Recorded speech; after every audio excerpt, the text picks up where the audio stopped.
10वीं हिंदी विशिष्ट पद्य खंड के प्रेम और सौंदर्य से श्रद्धा कविता के संदर्भ, प्रसंग और व्याख्या को देखते हैं। इसके पिछली क्लास में हमने प्रेम और सौंदर्य के सौंदर्य बोध को पढ़ा था। चलिए आज हम देखते हैं श्रद्धा। इसके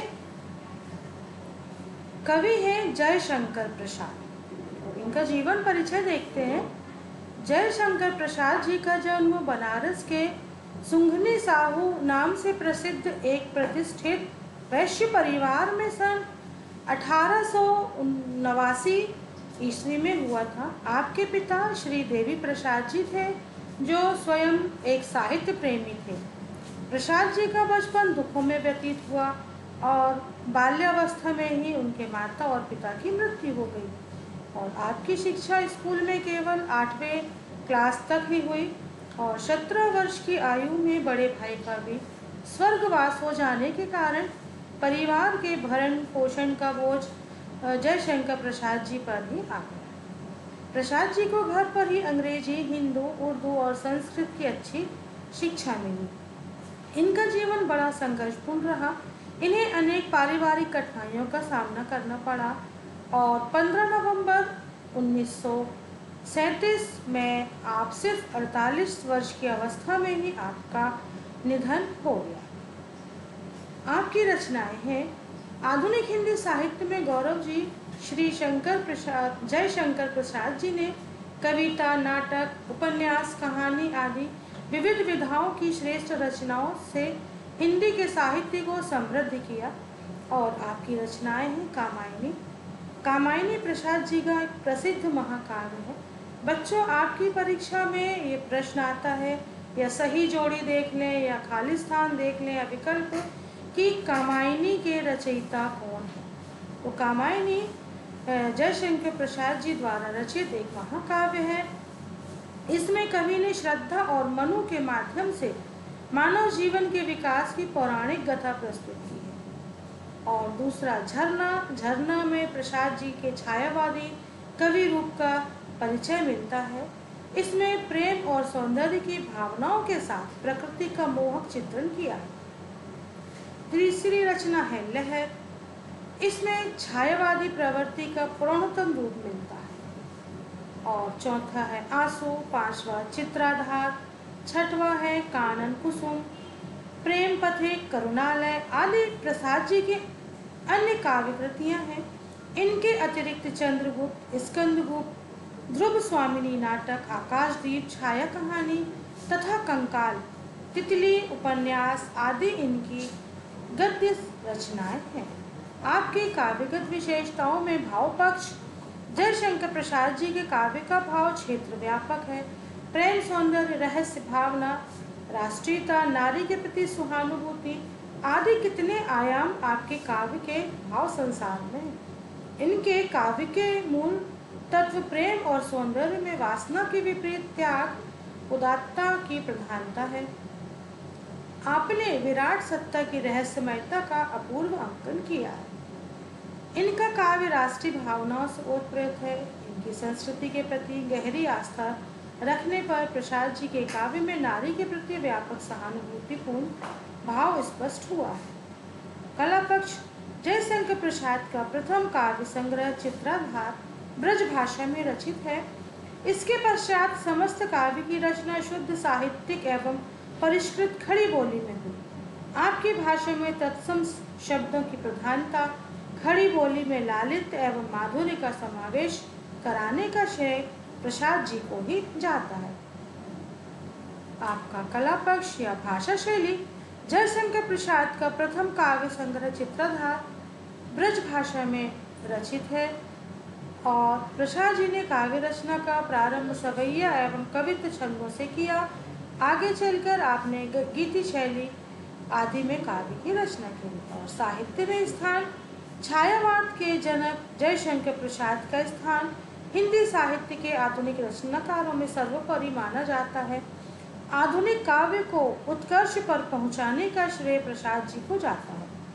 आपके काव्य में इतिहास, दर्शन और कला का मणिकांचन योग देखा जा सकता है।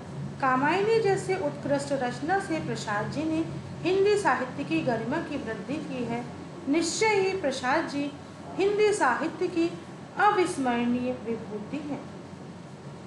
तो आइए जयशंकर प्रसाद जी के परिचय के बाद हम श्रद्धा भाव का देखते हैं कि श्रद्धा किस भाव से कवि ने इसकी रचना करी है। तो जयशंकर प्रसाद ने श्रद्धा तथा मनु के प्राचीन कथा के माध्यम से मानव मन की तर्क प्रधान बुद्धि का यहाँ पर अंकन किया है। श्रद्धा मनु से प्रश्न करती है कि आप कौन हैं जो इस एकांत स्थान को अपनी आभा से अलौकिक किए हो। संसार रूपी सागर की लहरों के समीप इस निर्जन स्थान पर मौन होकर क्यों बैठे हो। आपको देखकर ऐसा आभास होता है कि आपने दुनिया के रहस्य का निदान कर लिया। आप करुणा की सजल मूर्ति हो। श्रद्धा ने मनु ने श्रद्धा के अपूर्व सौंदर्य को निहार वह उसके नेत्रों को उलझाने वाला सुंदर मायाजाल था। श्रद्धा का शरीर पुष्पों से आच्छादित कोमल लता के समान तथा बादलों के मध्य चंद्र की चांदनी जैसा दृष्टिगोचर हो रहा था। श्रद्धा का शरीर बसंत की शीतल मंद सुगंधित वायु से झूमते हुए सुरभित शाल के लघु वृक्ष की भांति सुशोभित हो रहा था। श्रद्धा की केश राशि उसके कंधों तक पीछे की ओर बिखरी हुई थी और बालों की आभा उसके मुखमंडल की शोभा को और भी अधिक बढ़ा रही थी। श्रद्धा की मुस्कान कोमल कली पर उगते हुए सूर्य की उज्जवल किरण अलसाई होने के कारण सुंदर लग रही थी। श्रद्धा की सुंदरता इस प्रकार दृष्टि गोचर हो रही थी मानो पुष्पों का वन लेकर मंद मंद बहती हुई वायु उसके आंचल को सुगंध से परिपूर्ण करके कृतज्ञता ज्ञापन कर रही थी। अब बच्चों इसके बाद हम देखते हैं इसके प्रसंग और व्याख्या। तो पहला पद है, कौन तुम संस्कृति जलनिधि तीर तरंगों से फेंकी मणि एक, कर रहे निर्जन का चुपचाप प्रभा की धारा से अभिषेक, मधुर विक्रांत और एकांत जगत का सुलझा हुआ रहस्य, एक करुणामय सुंदर मौन और चंचल मन का आलस्य। इसके कठिन शब्द हैं संस्कृति संसार, जलनिधि सागर, निर्जन एकांत, प्रभा कांति, अभिषेक तिलक करना या सुशोभित करना, मधुर आकर्षक, विश्रांत थके हुए। और इसका संदर्भ है कि प्रस्तुत क्षण महाकवि जयशंकर प्रसाद द्वारा रचित कामायनी महाकाव्य के श्रद्धा से लिया। और प्रसंग है कि इस पद में प्रलय काल के पश्चात श्रद्धा का मनु से साक्षात्कार होता है और श्रद्धा मनु से पूछती है। व्याख्या है, श्रद्धा मनु से पूछती है कि तुम कौन हो। जिस प्रकार सागर की लहरों द्वारा किनारे द्वार पर फेंकी गई मणि सोनेपन को अपनी ज्योति से सुशोभित करती है, उसी प्रकार तुम भी इस संसार रूपी सागर के किनारे बैठे हुए मणि के समान एकांत स्थान को अपनी कांति से सुशोभित कर रहे हो। तुम्हारा रूप मधुर है, तुम थके हुए से प्रतीत हो रहे हो और इस एकांत शून्य स्थान पर बैठे हो। तुम्हें देखकर ऐसा लगता है मानो तुमने संसार के रहस्य को सुलझा लिया, इसलिए तुम यहाँ पर निश्चिंत होकर बैठे हो। तुम्हारे मुख पर करुणा भी है और तुम्हारा मौन बड़ा आकर्षक लग रहा है। तुम्हारी यह शांति सदैव चंचल रहने वाले मन की शिथिलता के समान है। इस पद का काव्य सौंदर्य है। कविता का आरंभ नाटकीय ढंग से होता है, रूपक एवं उपमा अलंकार का प्रयोग किया है और इस पद पर शांत श्रृंगार रस। पद दूसरा है, सुनो यह मनु ने मधु गुंजार मधुकरी सा जब सानंद, किए मुख नीचा कमल समान प्रथम कवि का ज्यों सुंदर छंद, एक झिटका सा लगा सहर्ष निखरने लगे लुटे से कौन, गा रहा यह सुंदर संगीत कुतूहल रहन सका फिर मोर। शब्दार्थ है, मधु गुंजार मनोहर शब्द, मधुकरी भंवरी सानंद आनंद सहित और झिटका या झटका देना। इसकी व्याख्या है, कवि कहते हैं कि उस समय मनु नीचे झुके हुए कमल के समान अपना मुख नीचे हुए बैठे हैं। उन्होंने भंवरे की गुंजाल से के समान श्रद्धा की यह मधुर वाणी बड़े हर्ष से सुनी। उस समय वे अकेले थे, किसी अन्य की मधुर वाणी सुनकर उनका प्रसन्न होना स्वाभाविक था। श्रद्धा द्वारा कहे गए ये शब्द मनु के लिए आदि कवि वाल्मीकि के प्रथम सुंदर छंद के समान थे। वाल्मीकि कवि ने प्रथम छंद में करुणा का भाव समाया हुआ था। इधर श्रद्धा के वचनों में भी करुणा है।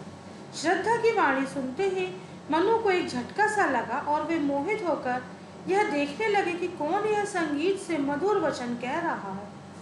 जब मनु ने श्रद्धा को अपने सामने देखा तो कुतूहल के कारण वह शांत न रह सके।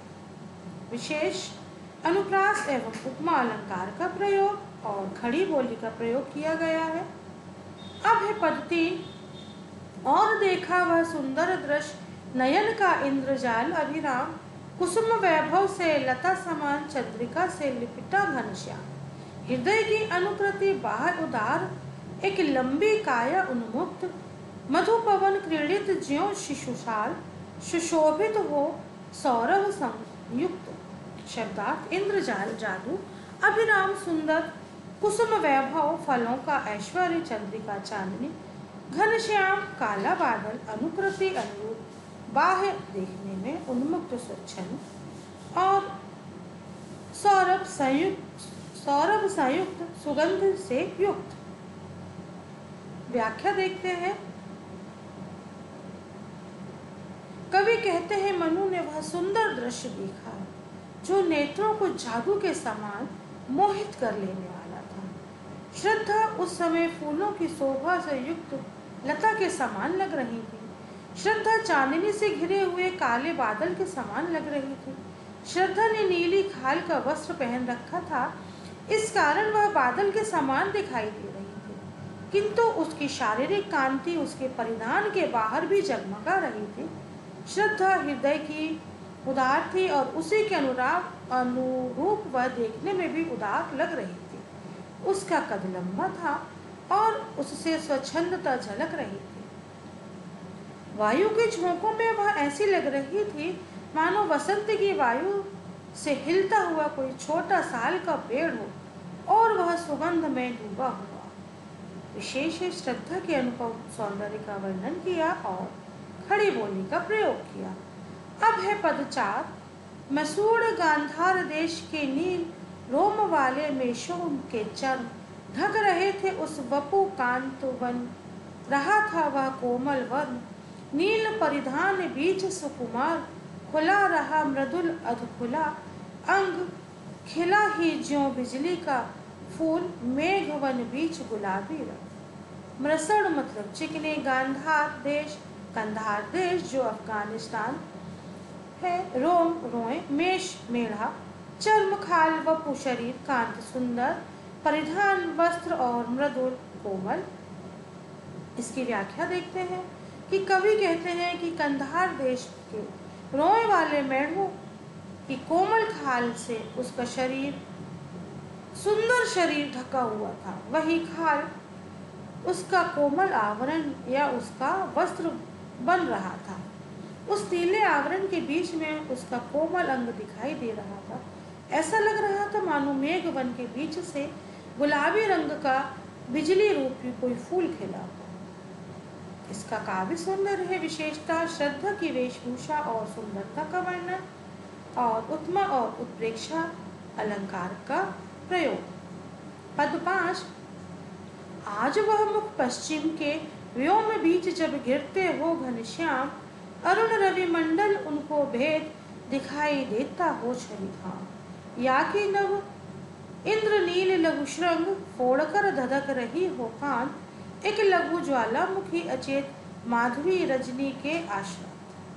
व्योम आकाश अरुणाचल, रविमंडल सूर्यमंडल, छविधाम सुंदर, इंद्र नील नीलम, लघु श्रृंग छोटी छोटी माधवी, माधवी रजनी वसंत की रात, अश्रांत मतलब निरंतर।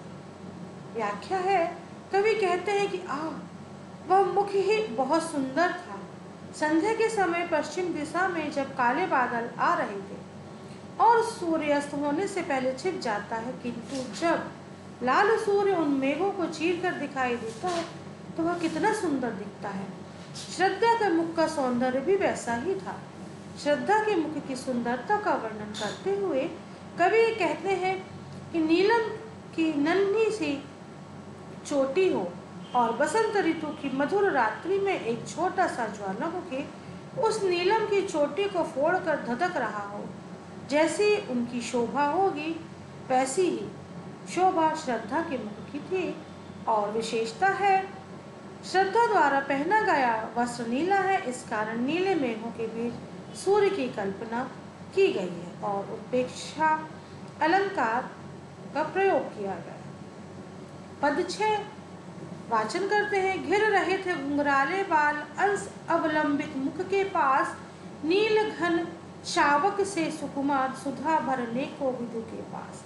और उस मुख का वह मुस्कान रक्त किसलय पर ले विश्राम, अरुण की एक किरण अम्लान अधिक अलसाई हो अविराम। कठिन शब्दों के अर्थ है। अंश मतलब कंधा, अवलंबित सहारे, घन शावक बादलों के बच्चे, सुधा अमृत, विधु चंद्रमा, रक्त किसलय लाल कोमल, अरुण सूर्य, अम्लान कांतिमय, अविराम मतलब सुंदर। व्याख्या है कि श्रद्धा के मुख के पास उनके कंधों पर घुंघराले बाल बिखरे हुए हैं।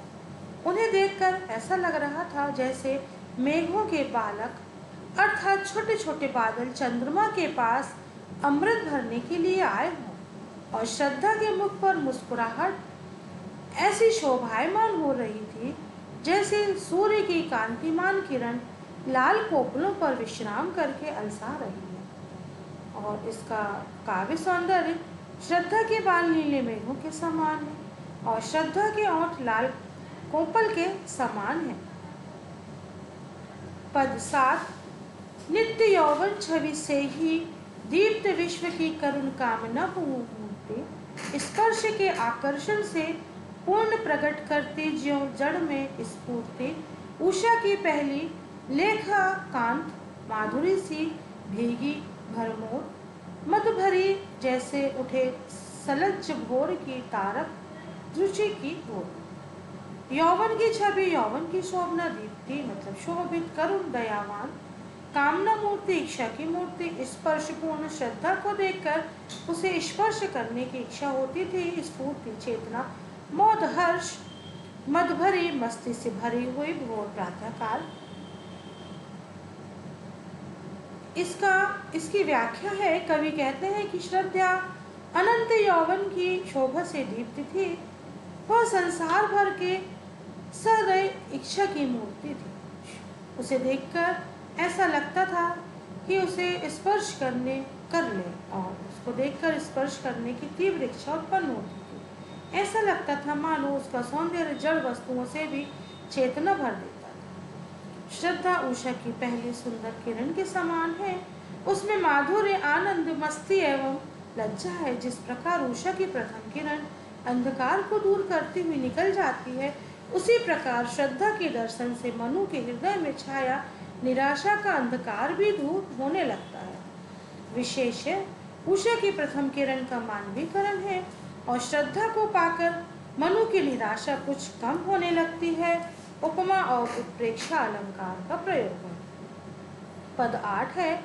कुसुम कानन अंचल में मंद पवन प्रेरित, सौरभ साकार रचित परमाणु पराग शरीर, खड़ा हो ले मधु का आधार, और पड़ती हो उस पर शुभ्र नवल मधुराका, मन की साथ हंसी का मद विवहल प्रतिबिंब, मधुरिमा खेला सदृश अब। कानन का मतलब कानन अंचल जंगल के बीच, मंद पवन धीरे धीरे चलने वाली वायु, सौरभ साकार सुगंध की साकार मूर्ति, परमाणु पराग पराग के परमाणु, मधुर पुष्परस, शुभ्र मतलब स्वच्छ, नवल नवीन, मधुरिमा मद विवहल मस्ती से भरी हुई, मधुरिमा खेला सदृश अबाध मतलब हंसी में अक्षय माधुर्य भरा हुआ है। व्याख्या है कि कवि कहते हैं कि श्रद्धा फूलों से भरे हुए वन के बीच सौरभ की मूर्ति के समान दिखलाई देती है, जिससे मंद पवन खेल रहा है। वह सौरभ की मूर्ति फलों के पराग के परमाणुओं से बनी है। इस पराग निर्मित मूर्ति का मन की कामना रूपी नवीन बसंत की पूर्णिमा की चांदनी जैसा है, और ऐसा लग रहा है जब ये चांदनी पड़ती है तो उसकी शोभा कैसी होगी, वैसी ही शोभा श्रद्धा की हो रही थी। उस समय श्रद्धा की मस्त हंसी निरंतर माधुर्य से खेला करती थी, और इसका काव्य सौंदर्य श्रद्धा को पराग के परमाणुओं से निर्मित मूर्ति के समान दिखाकर उसके अनुपम सौंदर्य का वर्णन किया है। उपमा अलंकार और अनुप्रास अलंकार का प्रयोग किया गया है। बच्चों, ये प्रश्नोत्तर है। एक वाक्य में या छोटे एक शब्द या एक वाक्य में उत्तर है कि बिहारी के काव्य में किस रस की प्रधानता थी। प्राचीन काल में कवि राजाओं के दरबार में रहकर उनकी प्रशंसा में कविता क्यों करते थे।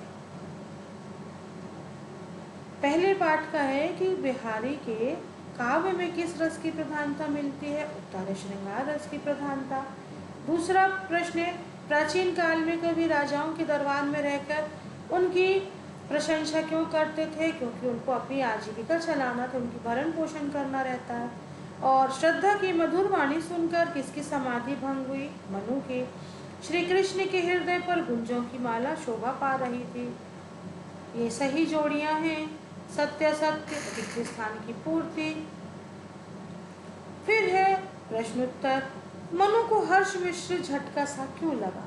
श्रद्धा की वाणी सुनते ही मनु को एक हर्ष मिश्र झटका लगा और वे मोहित होकर यह देखने लगे कि यह संगीत से मधुर वचन कौन कह रहा है। ये प्रश्नोत्तर है। आपको आपकी किताबों में इन प्रश्नों के उत्तर मिलेंगे। फिर प्रश्न है कि श्रद्धा का गायन किस स्वर का है। तो श्रद्धा का गायन स्वर मधुकरी या भ्रामरी जैसा है। प्रश्न, मधुर विश्रांत और एकांत जगत का झुलसा हुआ रहस्य संबोधन किसके लिए है। यह संबोधन मनु के लिए है। श्रद्धा कहती है कि तुम्हें देखकर ऐसा लगता है मानो तुमने संसार के रहस्य को सुलझा लिया हो, इसलिए तुम निश्चिंत होकर बैठे हो। बच्चों, ये सारे प्रश्नों के उत्तर हैं। आपको आपकी किताब में भी इन प्रश्नों के उत्तर मिलेंगे, जिनको आप अपनी कॉपियों में इस वीडियो के माध्यम से भी लिख सकते हैं, और आप अपनी किताब के माध्यम से भी इन प्रश्नों के उत्तरों को लिख सकते हैं। आप इन प्रश्नों के उत्तरों को लिखेंगे और अच्छे से याद करेंगे।